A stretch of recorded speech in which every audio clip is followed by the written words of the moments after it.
With a dragon-like roar, Akasaka's right fist pounded the wall right next to the diplomat's head. Whoa!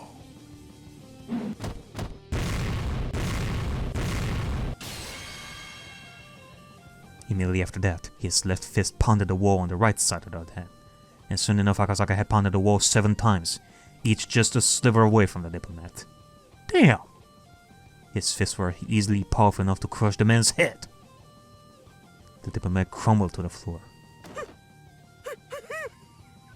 You know, I guess I was right in having that feeling of, like, remembering Yakuza for a little bit there. It's because of this stuff. Akasaka, target確保. Further investigations discovered a secret gateway route that even public safety didn't know about. Dozens of Soviet military-grade machine guns were found, and if Akasaka hadn't stopped them there in the club, they would have escaped. Or even worse, the operation might have ended with a brutal death toll on both sides. Oh, thanks to how well Akasaka executed his duty, the operation was completed without a single shot fired. Yeah. I mean, mildly acceptable, I guess. 確保しろ。急げ。地元警察が来るぞ。全員を荷台に押し込め。 Since the foreign diplomat was involved, they had to make sure it didn't look as though the whole operation was carried out by the police. Instead, he was made to look like a simple gang war. They would dump the useless gang members and hand over the target to the police. Of course, before handing him over, they make sure he spilled everything he knew. That diplomatic pig would be used as a negotiation device by another part of public safety. And they found plenty of evidence that said pig was tied to an underground criminal organization, now wanting a persona non grata on their hands. The embassy would likely cut all ties with him. The rest would be the business of other departments. Public safety's job was to take care of the things regular police couldn't deal with. 赤坂は無事か。応答しろ、赤坂。こちら赤坂。撤収中。また無茶をしやがって。後で出張にこってり絞られろ。やっぱり鬼だな、赤坂さんはよ。秒殺で5人撃墜だぜ。ありゃあ絶対空手の域を超えてるな。赤坂さんの鉄拳はすでに狂気だね。Yeah, I guess so. Like, a part of me was thinking throughout this, like I was thinking, of course, Akasaka is gonna work himself to the bones to try and discover the secrets behind 1983 and all that. So I was thinking that this particular mission had something to do with it, but I don't think so. I think this may be just another wildly different mission / operation they had to deal with, and this is just one day in the life of Akasaka, the badass, I guess. しかし連中、銃を抜かなかったのはラッキーだったよな。赤坂さん、躊躇ねえからな。蜂の巣にしてたかもしれないぜ。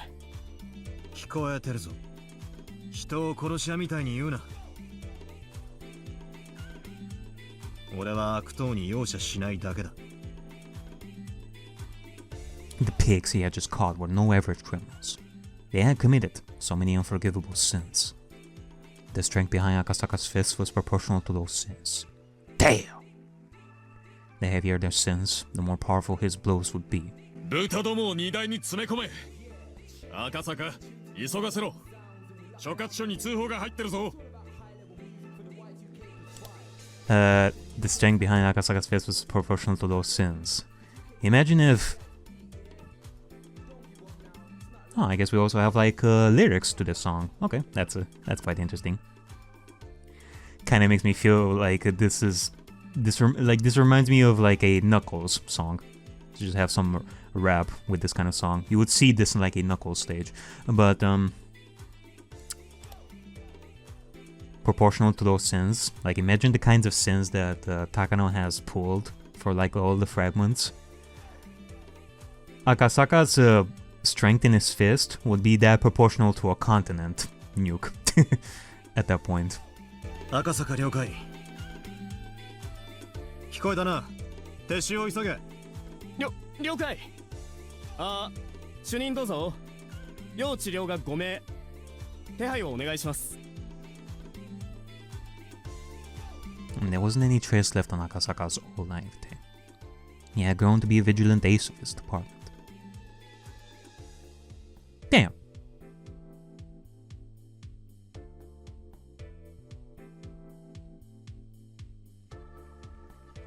Wait, that was the fragment? Rika slash, Ben Castell was a... Oh, we're not done yet. Ben Castell slash Rika was saying, this could be the piece. Ben Castell deemed it like super important that we needed it. And it's just Akasaka doing his usual business, like being the badass that he is in a operation that he would do on a daily basis. Nothing that has to do with the Hinamizawa destruction, just a typical day of Akasaka being a badass. Rika, you are having quite a crush on him. Understandably so, but still. It was just a typical episode that you watch of your favorite show, I guess. Akasaka was training inside a dark dojo filled with the smell of sweat and mold. The dojo was located in the middle of the downtown, in a small building. It wasn't that big, and they weren't that well equipped either. It certainly didn't look like a dojo where a person as skilled as Akasaka would train. Damn. There are only 3 or 4 students here, including Akasaka. But this was the dojo he picked. To Akasaka, karate was certainly a weapon for crushing enemies, but now he was seeking something further from it.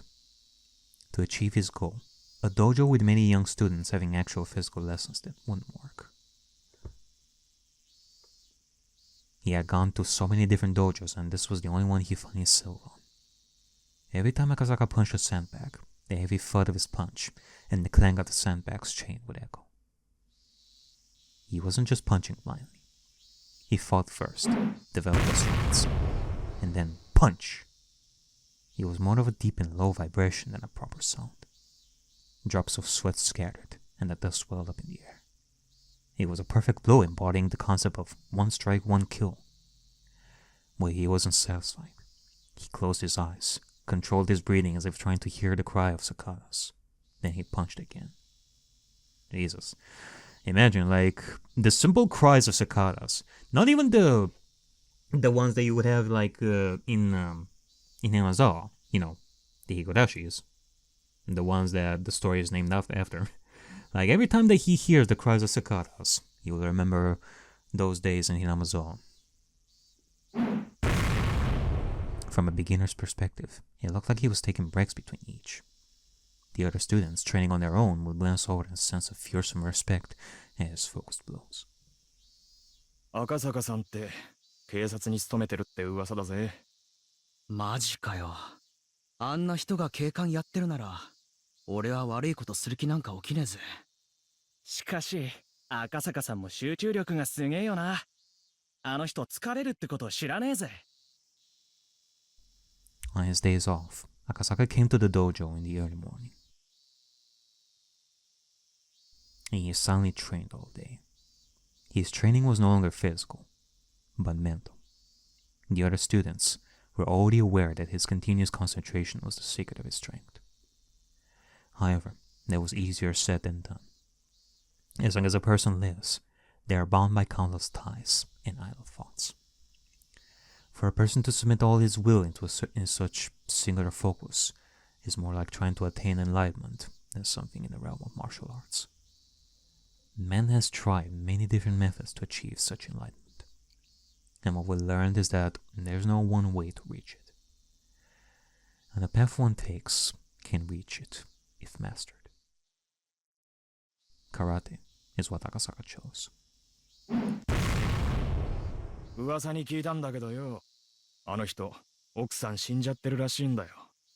それを忘れるために空手を始めたって噂だぜ。あれ？俺が聞いた話は違うぜ。任務中に女の子を救えなかったとかなんとかで、それで自分の無力さを痛感したとかなんとか。おい、聞こえてるぞ。人の噂話なんかしてないで、稽古をしろ。おっす。 There was a small beeping noise. Somebody's watch was letting them know it was noon. あ、赤坂さん。Yes? 俺たち弁当買ってきますけど、赤坂さんのも買ってきましょうか。助かる。何でもいいぞ。頼む。Akasaka was more pleased to be alone in the dojo than to have anyone bring him lunch. When they left, silence filled the building. くそ。人の話なんかしやがるから。集中が途切れちまったじゃないか。But if that happened because of that bit of small talk, that meant he had much more training to do. He had to train much harder if he wanted to achieve enlightenment. He focused again and started to punch the sandbag, but the sound was a lot lighter than before, and obviously the strength of his fists was no longer there. Realizing that he needed to take a break, Akasaka pulled out a towel from his bag and sat down. The sun of cicadas soaked into his body. The windows were open, but there was no breeze coming in. Still, he could feel the cool air, if just a little.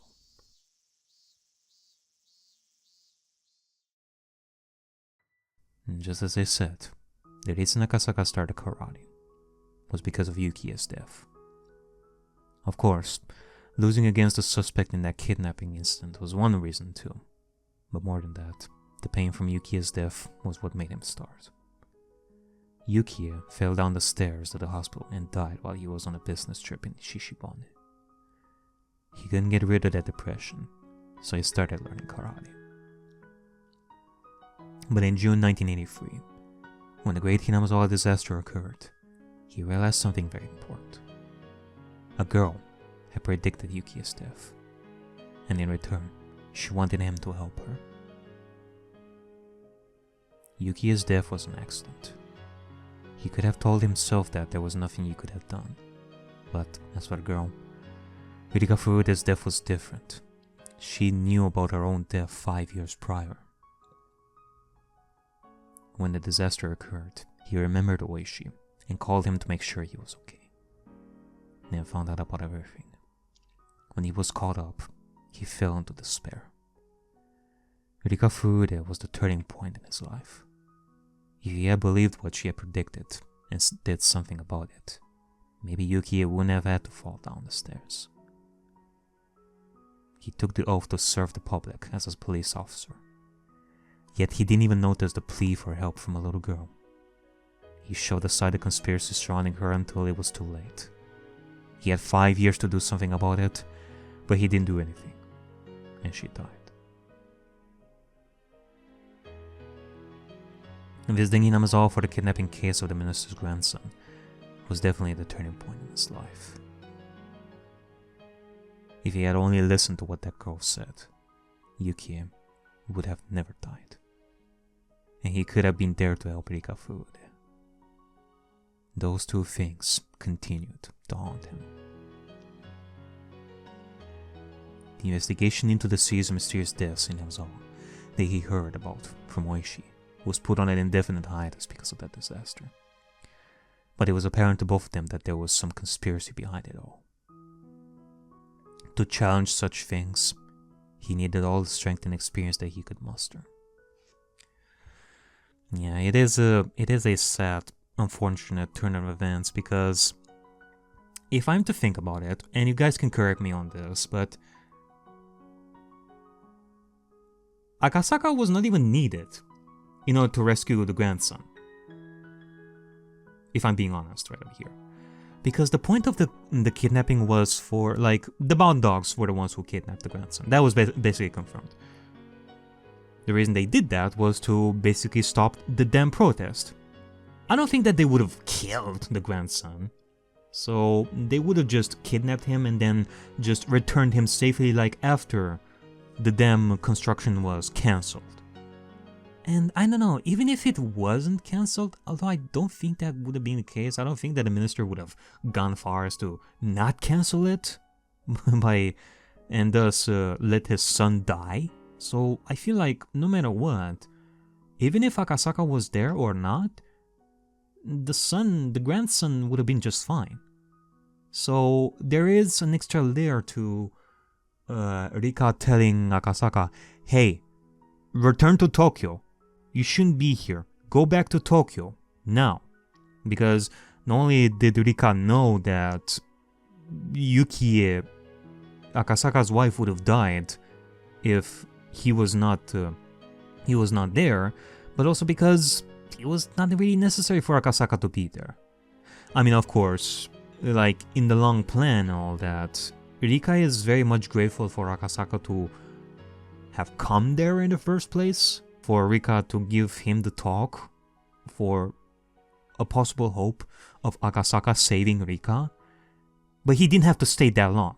If he had just arrived back home like earlier, Yukie would still have been saved. Although, now that I'm thinking about this, like in a very disturbing kind of way, I get the feeling that even if Akasaka were to came home, like earlier, and live with his daughter and Yukie still alive, I get the feeling that he still would have been depressed that he couldn't save Rika. Because Rika still would have told him, I'm gonna die in 5 years. There's gonna be like a disaster. And at that point, even if Yukie still survived, Akasaka still would have been depressed and like blamed himself. Because he could have done something, and yet he didn't in those 5 years. He let Rika and the village get destroyed, and he couldn't have done anything. So I get the feeling that Akasaka would still have reached this kind of point where he would train his bones and feel guilty for not rescuing Rika and the village. So yeah, there's that. He was devoting himself to gain such strength, but it was too late. Everything had already ended. While he was stuck in this dilemma, the dojo instructor admonished him. There's nothing one can do about what's already done. So in that case, the only thing he can do is train diligently so that if the same thing is to happen again, he will be able to save a person in need. It's all too late. Everything is already over. Yukie died in an accident. Hinamizawa was destroyed in the gas disaster. And Rika-chan was murdered as her intestines were ripped out while she was alive. Shit. I was too obsessed with Yukie's death and couldn't hear the girl's pleas for help.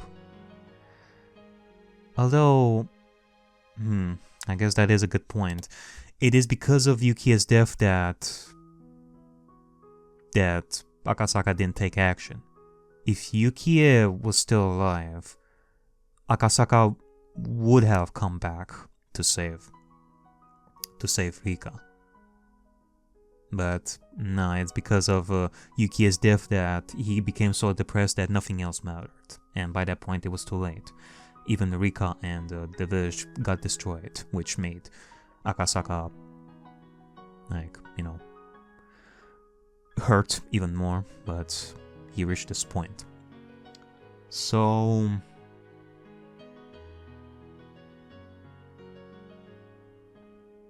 yeah, I guess so. In that case, Rika really wanted Akasaka to come back home to have Yukie still be alive, and that way Akasaka would have come back to save Rika. But because Akasaka did not listen and he stayed longer than needed, he got too depressed, and thus Rika didn't achieve in having Akasaka help her.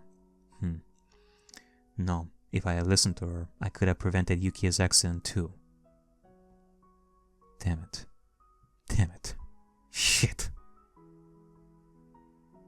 As Akasaka clutched his hair and looked up, he noticed a small shrine overhead. That protected the dojo. Akasaka respected both Shinto and Buddhism, but he had never thought of praying to gods in times of despair. But for the first time, he felt like praying for help. If it was something he was capable of doing himself, he would never even consider praying. But as it was something he couldn't resolve on his own, he prayed. It was a very selfish wish. If his wish were to come true, everyone in the world would wish for the same thing. I just thought of something really crazy right over here. Imagine if in these kinds of moments, Akasaka trained himself to the bones, and he feels guilty for what happened in the past, and he feels sad for it. He starts praying, and in the corner of his eyes, while he's praying, he notices this blue long-haired girl floating in the air in gothic loaded-up fashion clothes, like dress, with a long black cat tail, and decides to help Akasaka about something that happened in the past. It sounds kind of familiar, doesn't it? And go figure, Akasaka right over here is voiced by Daisuke Ono. What a crazy thing would be. What a crazy thing it would be. もう一度。もう一度。あの時に戻らせてくれ。そうしたら。今度こそ俺は。二人を救う。At that moment, Akasaka's body suddenly felt very light. Oh my god. Imagine if that's gonna happen. Like right now. No, it was more like he was losing balance. As if he was fainting. Perhaps it was because he shouted so loudly after training, and his brain was lacking in oxygen. But he couldn't take his eyes off of the shrine. ありがとう、赤坂。 Yep, there you go. あなたの思いが私たちにはとても必要だった。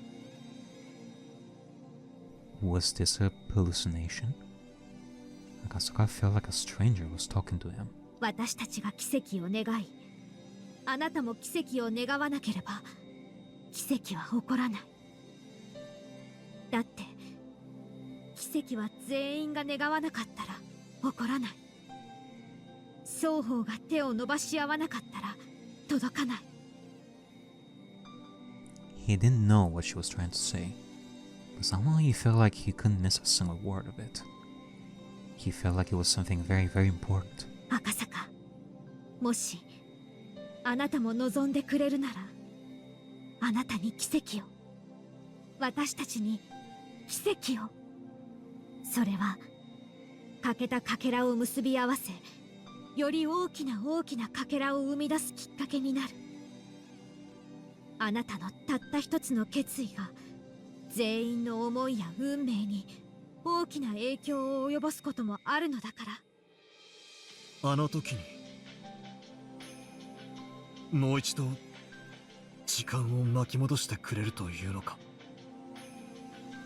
うん、そんなこと私にはできないのです。私にできるのは気づかせることだけ。一つのかけらだけでは学べないことを、他のかけらで学んだことを気づかせてあげるだけ。だからこの欠けたかけらをあるべきところへ戻すだけ。それでもきっと大きな奇跡。もっともその奇跡をあなたはきっと気づかないだろうけれど。 Thank you, Akasaka. Thank you for remembering me. I didn't even know how much time I've spent asking you for help. But finally, it reached you. So I'll say it one more time. Please help me. No, please help us. Alright? But what does it mean, like, returning this fragment? What is Akasaka gonna do?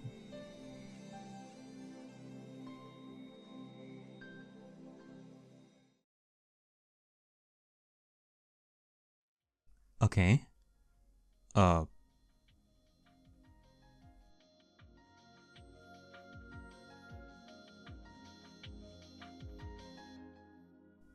Okay, so am I supposed to return this supposed fragment right over here and fill the gap?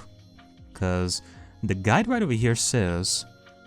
Okay, so you had Matsuri Bayashi, which was piece 50A. And then we have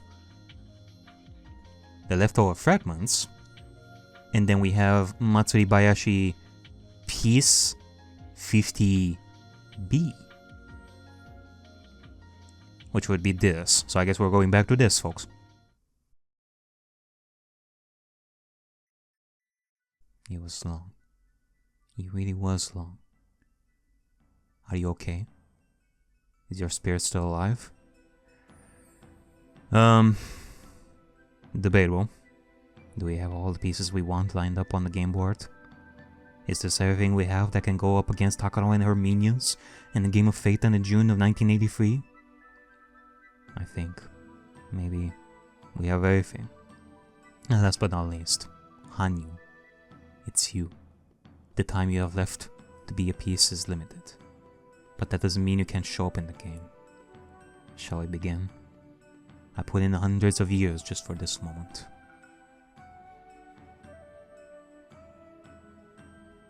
Let's go!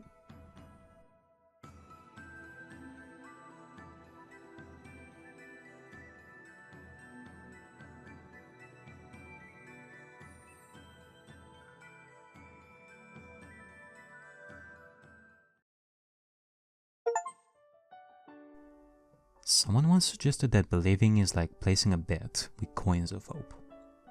In other words, believing means taking a risk. You gain something if you win, but you lose something if you fail. As with any gamble, we try to make sure we win, and then bet a coin. But, as with any gamble, there's no guarantee of victory. Sometimes you win and sometimes you lose. And that's how you increase the number of coins you have. But if you keep losing, you don't want to continue gambling. It's then that you realize that if you don't gamble, you don't have to lose anything. Not gambling on anything is the same as not believing in anything. Not believing in anything is the same as not involving yourself in anything. And not involving yourself in anything is the same as not existing. Therefore, she didn't exist. The one coin she had in her heart was the last one. If she lost it, she'd disappear. That was why she was hesitating to make a bet. She had been running, trying not to get involved in any other type of match, because she was afraid of betting it by accident. But just like in a game of poker, she could lose her coin by falling. She tried not to lose her last coin, but that meant she was going to lose it eventually, anyway. There was something she didn't know. Actually, I didn't know it at the time either. The more coins bet into the pool, the higher our chances of winning this game. In other words, the more frightened we are, the more we'll keep losing the game before us. And it's just like carrying a portable shrine. It's impossible to carry such a heavy thing by yourself. But when people put their strength together, they can lift it easily. And there's a clear borderline between too heavy to lift and easily lifted.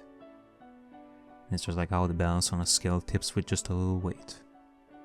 The big, heavy shrine before us couldn't be lifted. Everyone tried their hardest to raise it, but couldn't. I didn't help because I was sure he couldn't budge. I don't participate in games I know I can't win, so I didn't bet my coin. But that was wrong of me. Maybe the purple shrine could have been lifted if I joined. For the longest time, I've been pretending to be a bystander. I always thought I was there just to find out if my coin was worth betting or not. But that was wrong. I'm not just an onlooker, nor should I be a bystander. I should have participated. The game I've been facing doesn't look like a game I can win. It doesn't look like a game that's worth betting on. But by betting on it, or by participating in it, or by believing in it, the outcome might change.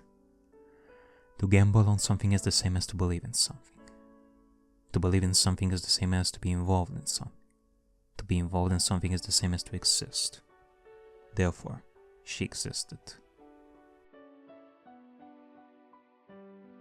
Oh. I see. Well. はい、皆さん。朝のホームルームを始めますよ。I guess there's your metaphorical reasoning for why Hanyu can be seen by Keiichi's father and Keiichi himself, because she started believing. That's basically it. おしゃべりはおしまいです。It is as I said. She starts like, you know, working hard, just like the rest of them, in comparison to chapter 7. And boom, there you have it. 委員長、号令。起立。礼。おはようございます。 Good morning. 着席。 Rattle. It is an ordinary morning. The only difference is that it started a little later than usual. Chie-sensei normally arrives in the classroom right away, but she's a little late today. Why was she late for homeroom? The rumors were already stirring about the classroom before she arrived. Chie-sensei gave a cue, and the girl peeked into the room timidly.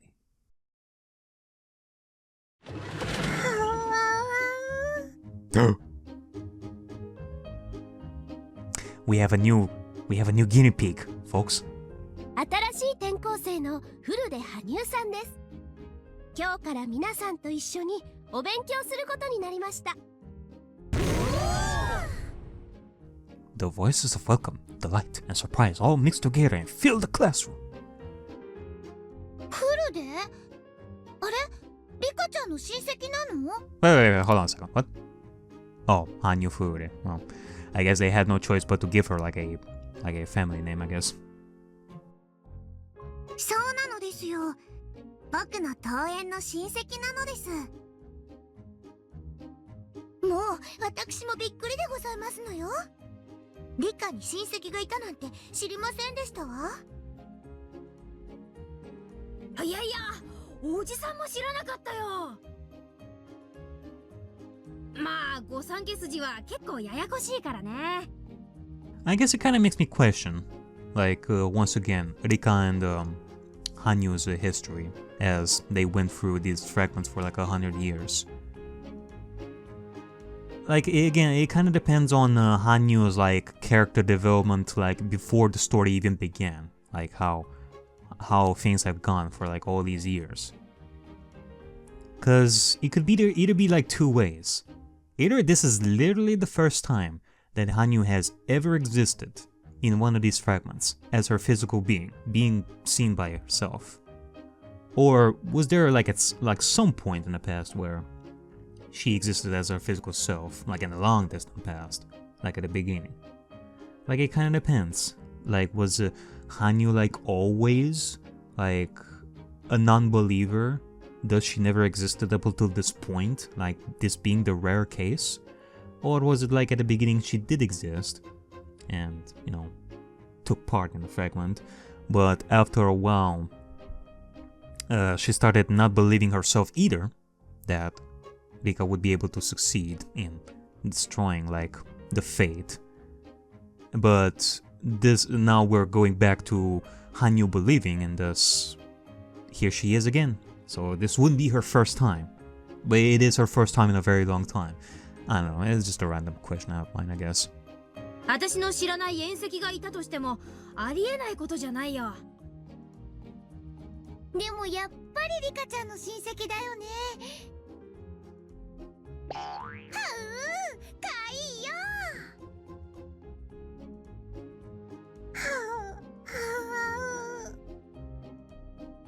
All my classmates had gotten excited. The new girl looked rather intimidated. The new girl looked rather intimidated by it all. Rika-chan is rather carefree, but this Hanyu seems like the complete opposite.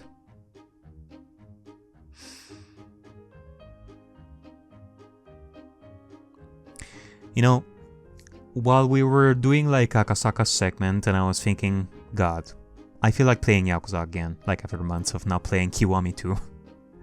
Now I have like a completely different feeling. God, I miss reading some high school visual novel. There is this one story that I'm still going through that I have been reading it like on and off for years. Like, I haven't gotten to a point where I would read it for like hours and hours until I finish like 100%, but does anybody know If My Heart Had Wings? Like, I'm currently reading that. It is a high school setting, with the difference is that the plot revolves around trying to create like this little plane to fly sky high and reach a certain event with it. Like, the main character's plots, alongside being like a high school setting and like, you know, choose your heroine kind of thing. Like, the main story involves around basically being a bunch of plane engineers, like trying to create their own little plane in their garage to fly high in the sky and reach a certain point. It's like, I would require a lot more detail that I wouldn't remember to explain without here, but nonetheless, this makes me want to continue reading that.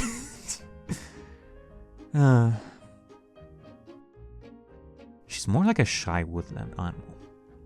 The exact type that Rena loves. Look, see? Rena is ready to swallow her whole. And she even makes like sounds, like ow ow ow ow.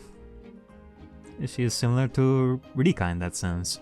She's like a plush toy that makes like the same sound like over and over once you squeeze them. では羽生さん、自己紹介をしてください。皆さんは静かに聞くように。はい、それでは羽生さん、どうぞ。Chie-sensei left the podium and encouraged Hanyu to take over. The even greater pressure of the silence left her standing there timidly for a little bit. Well, that's understandable. It's very nerve-wracking to watch, though.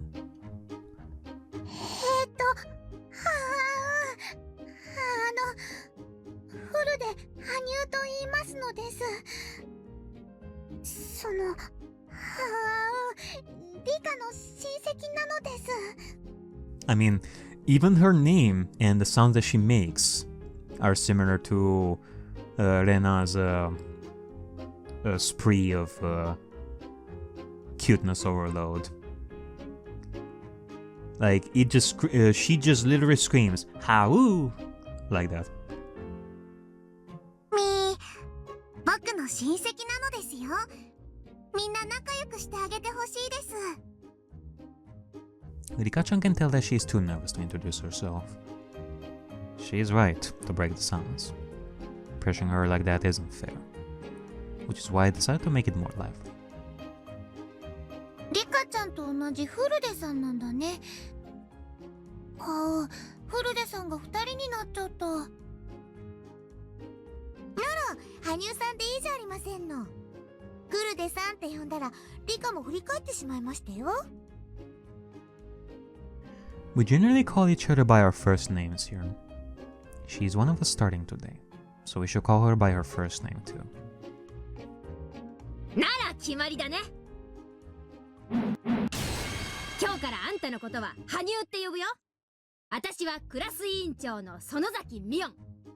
ミオンでいいからね。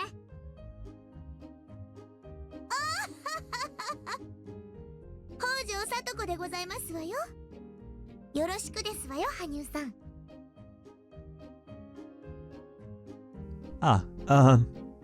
I'm Daiki Tomita. My parents run a tofu shop. Please come by anytime. I am Suguru Okamura. Please ask me if you don't know anything. Wait, hold on a second. What the fuck are you guys doing? Higurashi, what are you doing? Okamura and Tomita had their own sprites. They have their own voice actors. Why did I have to voice them myself? There. 仲良くしようね。何年生？ And yet this random ass girl is being voiced. Our classmates fell over each other to introduce themselves. Everyone tried to get her to remember their names so they could be friends. A friendly atmosphere swelled that room. Unless, maybe like Tomitano Komura's voice actors didn't reprise their roles. But otherwise, what the fuck? I've only just transferred recently myself. But this is exactly how it was on my first day too. I remember how nervous I was, and how much I appreciated this as a result. Wait, hold on a second. I've only just transferred recently myself, but this is exactly how... Wait, whose perspective are we following right now? I was thinking it was Hanyu for a second, but no.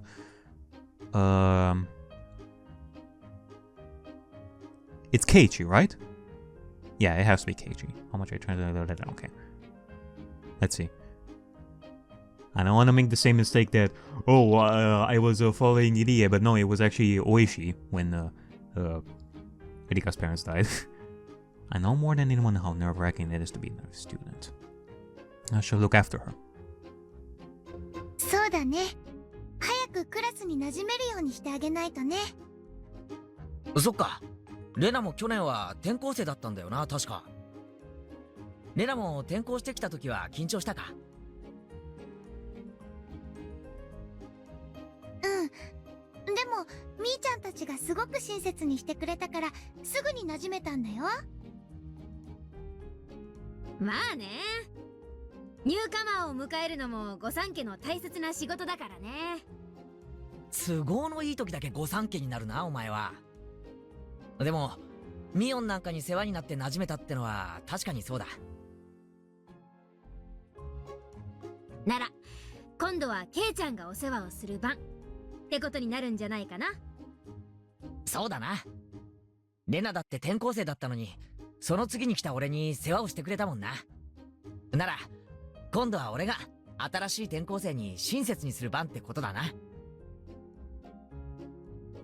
A new student always dramatically changes the atmosphere of our class. Even my attitude has changed. We decided to get around Hanyu during lunch break. Hi!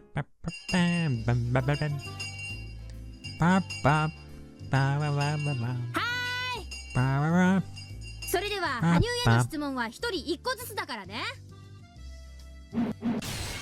彼女の本質に迫るディープな質問をズバリ言ってみよう。さあさあ、一番は誰？好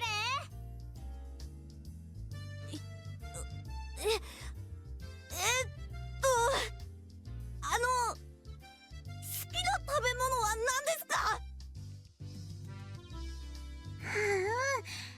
甘いお菓子はみんな大好きなのです。一番好きなのはシュークリームなのですよ。あら、それは素敵ですわね。私も大好物でしたよ。沖宮に美味しい洋菓子のお店がありますの。今度案内して差し上げましたよ。はいはい、男ども聞こえたね。羽生の好感度を稼ぐにはシュークリームだよ。安いやつより高級店の高くて美味しいやつが効果的。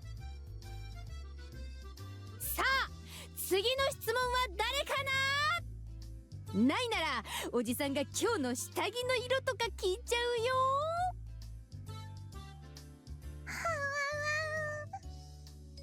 Yeah, I'm not gonna entertain that thought.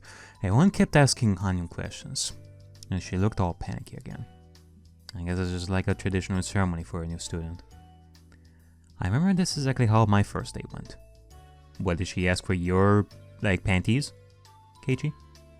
Nia and Satoko seemed amused, so it must be the same for them too. I noticed Rena watching the scene before with a distant look in her eyes. She's probably remembering her first day too. Were you also asked for your panty colors? レナも転校してきた時を思い出してるのか？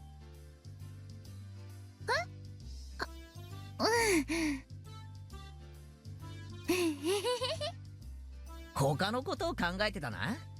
羽生をお持ち帰りする算段でもしてるんだろう。そんなこと考えてないよ。羽生ちゃんがシュークリームが大好きなこととか、レナのうちに美味しいシュークリームがあるんだよ、食べにいでとか全然考えてないんだよ。Mm-hmm. お持ち帰り。明日からいきなり不登校になったら、こりゃレナのせいに違いないな。 And thus, Hanyu disappears on the night of Watanagashi. そんなのひどいよ。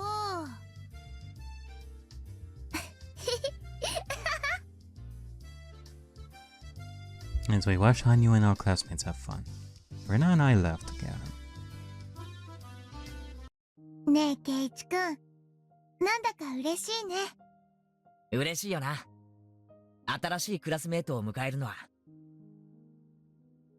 そうじゃなくて、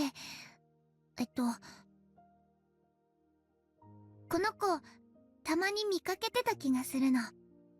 羽生か？引っ越し前の下見とかで来た時とかかな。レナって記憶力いいな。そういうのじゃなくて、羽生ちゃんはもっと前からいて、レナたちのすぐ近くでみんなで遊んでるのをずっと見てた気がするの。ずーっと。あれ？レナだけ？ケイチくんも気づいてたよね。いや、俺は全然見たことはないんだが、レナは面識があるってことなのか？ From what I can see, this is the first time Mion and Satoko have met Hanyu. If she's been that close to us, like Rena said, it's impossible that none of us would remember her. 気のせいじゃねえのか？第一、羽生は転校生なんだぜ。村にそんなにしょっちゅういたはずないじゃないか。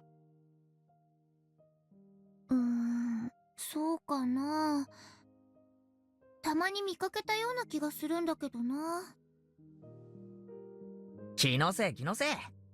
羽生だってついさっき、転校前は遠くに住んでたって言ってたじゃないか。でもレナは見たんだけどな。Rena looked like she was trying to remember more. It's probably one of those deja vu experiences. Like it's basically what I was talking about like a couple of minutes ago about whether Hanyu, this is the first time that Hanyu has transferred here, or there have been times where she was partaking in the fragments, but at some point she started non-believing anymore, and then she became invisible, and after a while, well, here we are. So I guess there's that. Like, in the beginning times of Rika looping through these fragments for like the first time and trying to figure out what the fuck is going on, how do I break through this? Back during those days when Rika had some hopes in trying to figure out what is going on, it was the same for Hanyu. And thus, she existed back during those days. She existed in the eyes of other people in this world. She was able to be seen. But after a while of trying like over and over and over, like for years and years, Rika was losing her hope, and especially Hanyu has started losing her hope completely.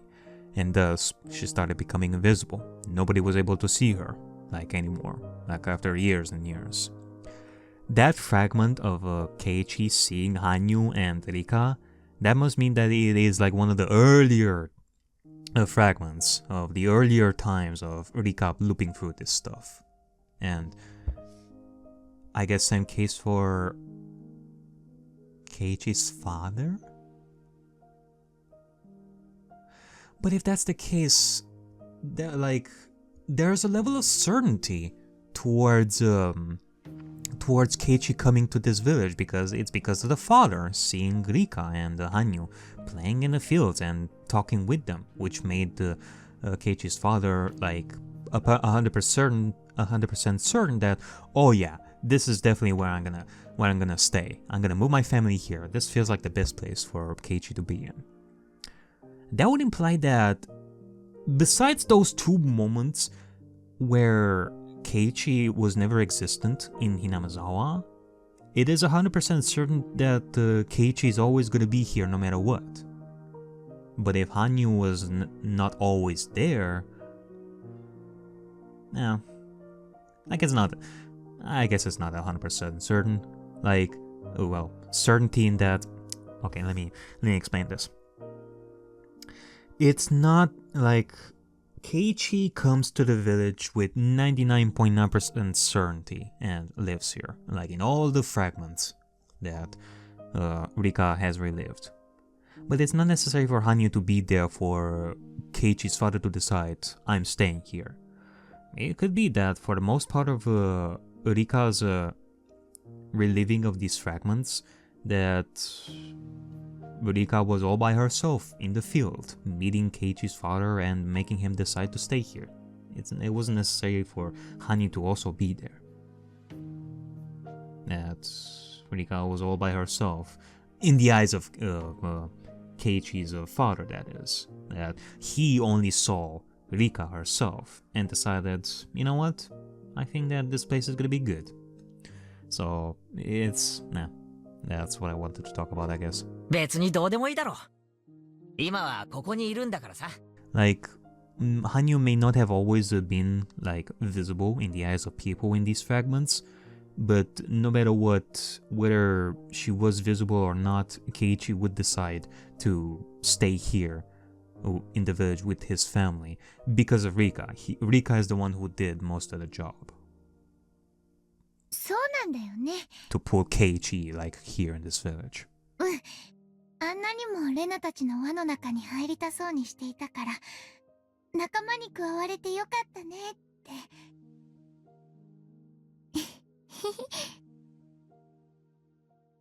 Rena smiled with tears in her eyes. Aw. When I looked over at her, Rika-chan was wearing the same expression. It made no sense to me why those two looked that way. But as soon as Satoko came over and pulled a prank on me, I forgot all about it.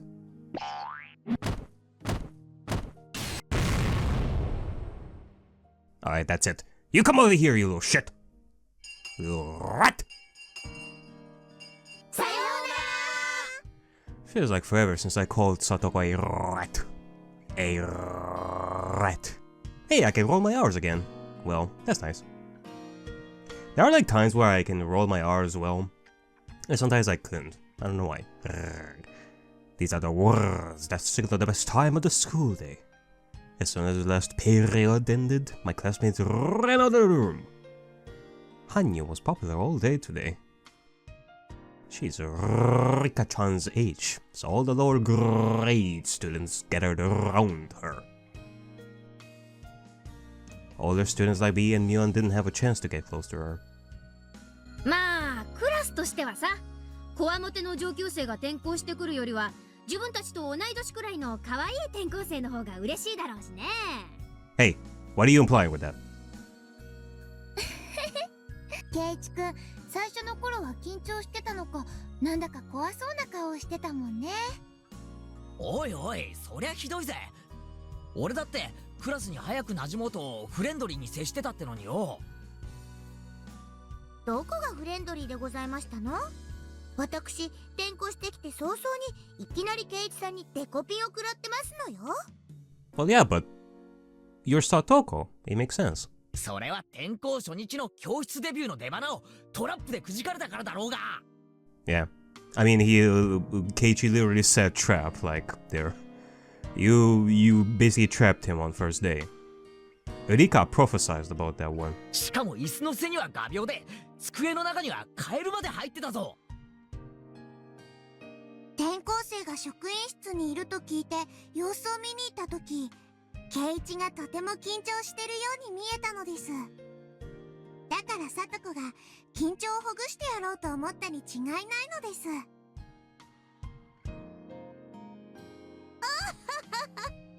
ひなみざわの先輩として気を利かせて差し上げたんでしたよ。絶対それだけはありえねえな。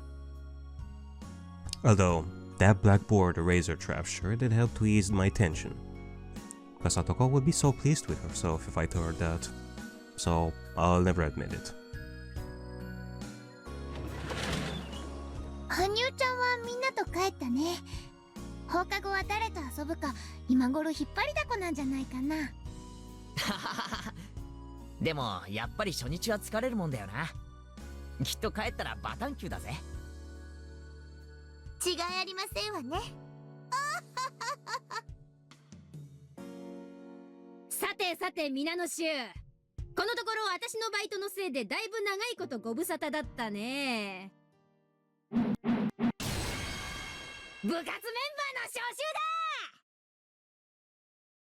だ。待ちかねてましてよ。ご無沙汰が過ぎると鈍ってしまいましてよ。誰かの罰ゲームをかわいそしないと僕も退屈してしまいますです。はうー、レナは負けないんだよ。久しぶりだから手加減なんかしないんだよ。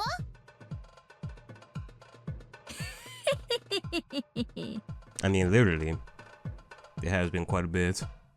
Again, this is basically like the beginning of the chapter, really. So far, we had the backstory with Takano, and we had that connecting fragment. Now we're starting like June 1983. どうやらみんな欲求不満でだいぶエネルギーを持て余してたようだね。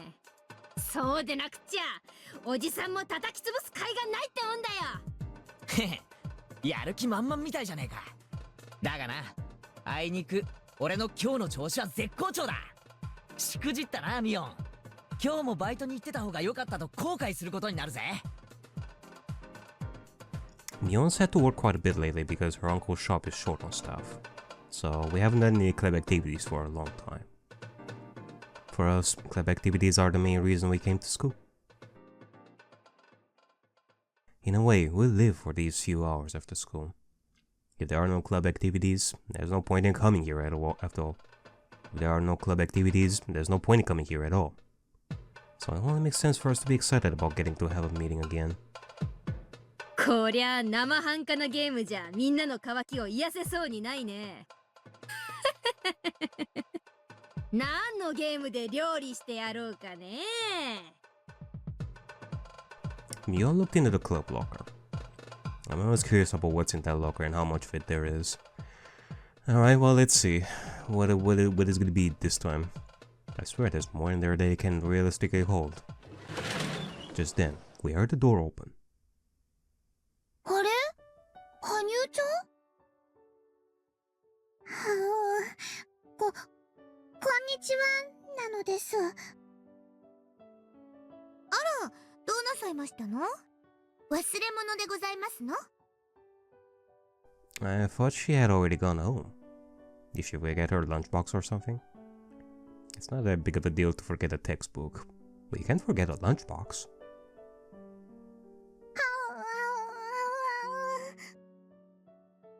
Got it. That translates to, I wanna join the club as well. That's what she wants. 羽生、どうしたの？ You know, I haven't thought about it much, but when she does the ow ow ow ow kind of stuff, it's not just her being panicky and all that, just random noises. Like, those words mean something, and we gotta translate that stuff. なんか探し物？ Anya looked at us apologetically. What is it? Are we in the way? She kept staring at us timidly. Are we sitting in Anya's seat? No, that's not it. どうしたの、羽生ちゃん？何か困りごとかな？ Kana. Rena talked to her, but there was no communication to be had. Almost like trying to have a conversation with a stray cat. What is this? Anya was fixated on something. I followed her gaze and found Rika-chan. Anyu's apologetic gaze was directed at Rika-chan.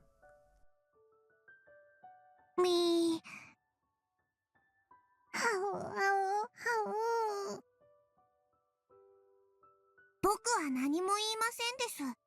羽生がそうしたいなら自分のお口で言うと良いのです。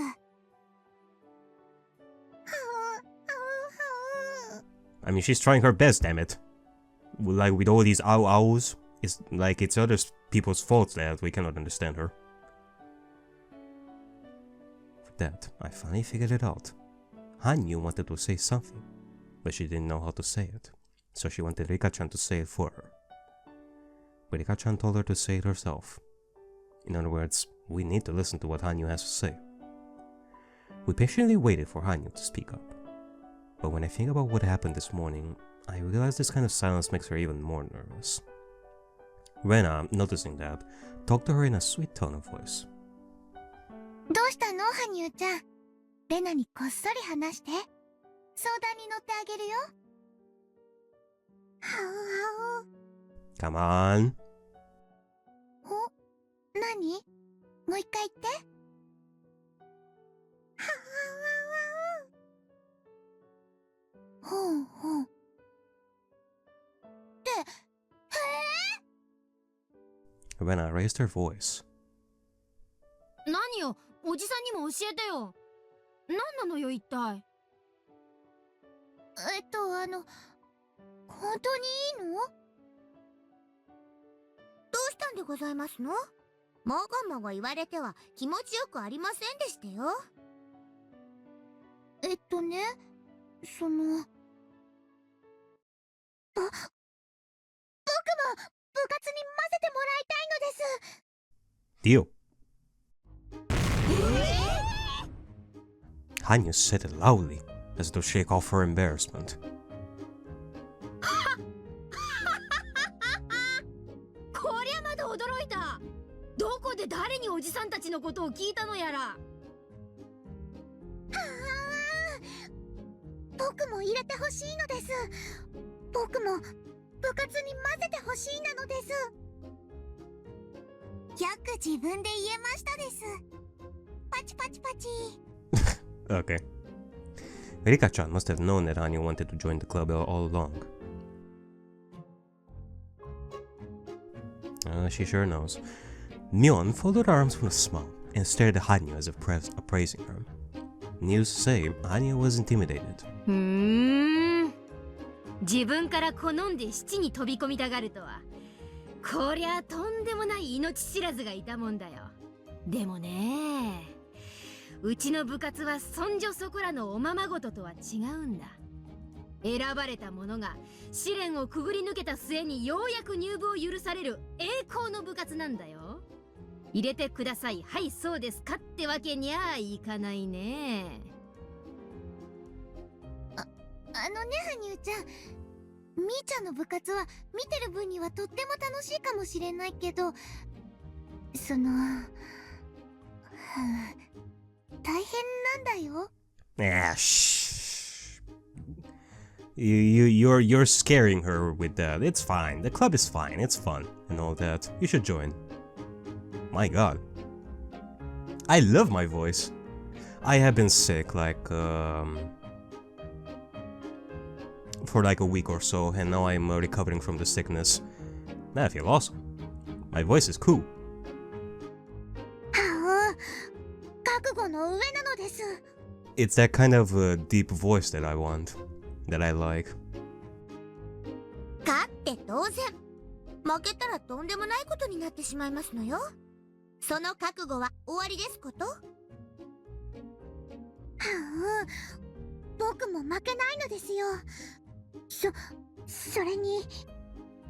Hanyu swallowed once and said what was on her mind. It sounded like a big thing to say for her, as though it had much deeper meaning. かつての僕は負けるのが嫌で全ての勝負から逃げていましたのです。でも逃げることは負けることにすら劣ること。負ける痛みにくじけず戦い続けて初めて勝ちを得られるのだと教えてもらいましたのですから。羽生… Yeah, that sounds about right. I mean, obviously, that is like a double meaning what she's saying over here. Everybody else is gonna think that she's talking about games and, you know, being a team player and all that, but we know. Hanyu knows, Rika knows, and I know. When Myeon realized that, although she looks timid, Hanyu is actually very courageous, she grinned. Looks like she's grown fond of her. へえ、なかなかどうして大した根性じゃねえかよ。どうだよミオ、せっかくだから試してやったらいいじゃねえかよ。入部試験。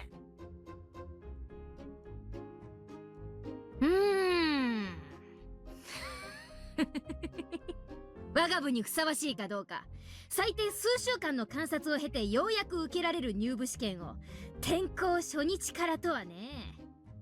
さてどうしたものか。I think it would be pretty cool if we don't take her right away in the club, but the big test, the big exam that will determine her being part of the club will basically be us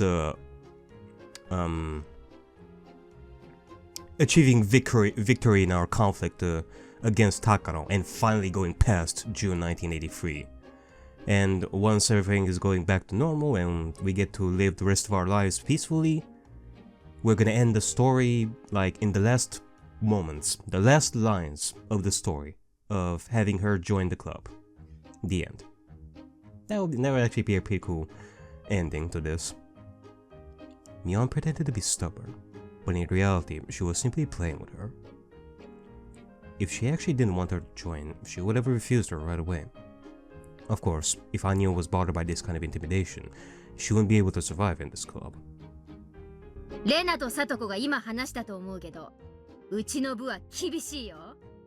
勝って当然。狙うは1位のみ。間違って最下位になった日にゃ、生まれてきたことを後悔するような大変な目に遭わされるんだよ。でも僕も頑張るのです。でも罰ゲームだってとっても楽しいんだよ。Hanyo-chan, you've been watching the whole time, huh? You've been wanting to join for the longest time, huh? I got a feeling that Rena had just mumbled something like that. You've been wanting to join for the longest time. Again, double meaning. Whether Keiichi realizes that or not. ミオ、もったいぶらないで試してやればいいじゃねえかよ。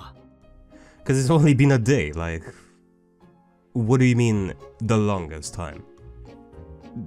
It would make sense if we're talking about, like, all the fragments that we've been going through. 俺だって、そいつをくぐって入部を許可されたはずだぜ。そうですわよ。一つ、羽生さんの腕っぷしを見てやろうじゃありませんの。羽生ちゃん、頑張ろう。レナは手加減しないからね。僕だって手加減しないのです。僕は羽生にだけ手加減しないのです。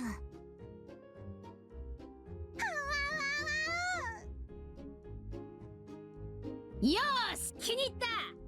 フルで羽生、あんたに我が部の入部試験を許可する。となりゃ話は変わるね。羽生にも分かるゲームにしてあげないとね。どれがいいかな。おこいつがいいかな。Mion threw a deck of cards onto the desk. Okay. Does this mean... 誰でもわかるゲームでいこう。トランプのジジ抜きはどうかな。望むところなのです。And here she goes. This is exactly what I had to endure when I went through this entrance exam. This is the marked tile deck. I mean, come on, Hanyu. You have never played with a club, but you have been at the back looking at this sort of stuff, so you have some advantage in this.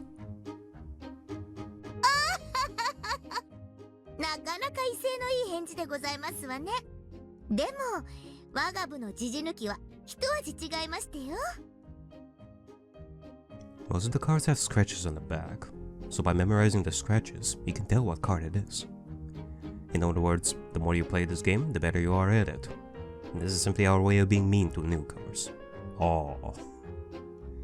Damn. ってね。これは試練なんだよ。はう。カイト、王なのです。It sure brings back memories. I had to go through this too. It just happened recently, but I still feel so nostalgic. だが、それと手加減は別の事件だぜ。あの時、みんなが手加減なしで全力で俺を叩き潰してくれたように、俺も全力で叩き潰してやるからな。なあ、みんな。お覚悟なさいませですわよ、羽生さん。さあさあ、部活メンバーの末席を望むなら、それにふさわしいかを自ら示してみな。はいなので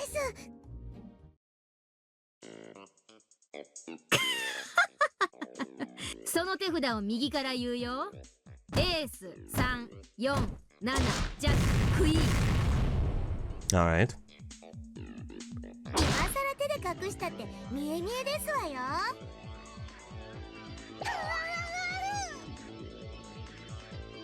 ごめんね、羽生ちゃん。これがスペードのエースだよね。あっかり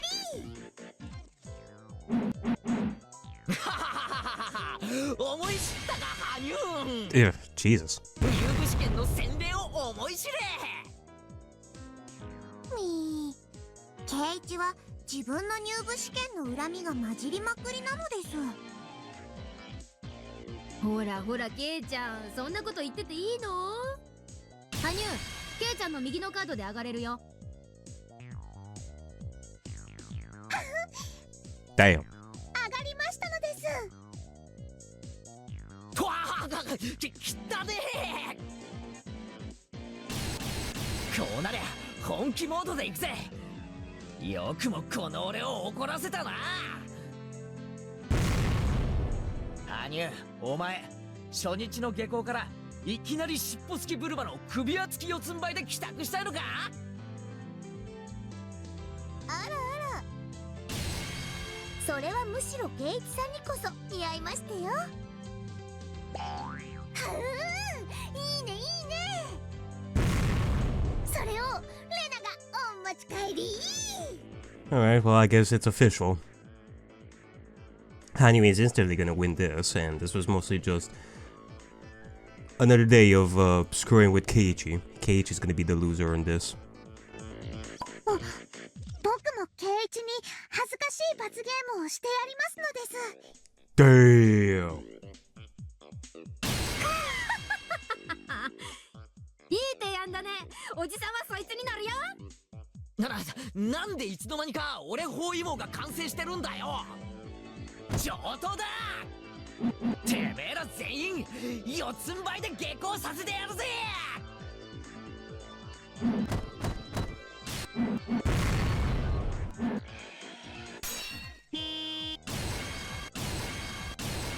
Yeah, that's right. Throw in all the sound effects. Throw in the entire folder of sound effects in there. Why not?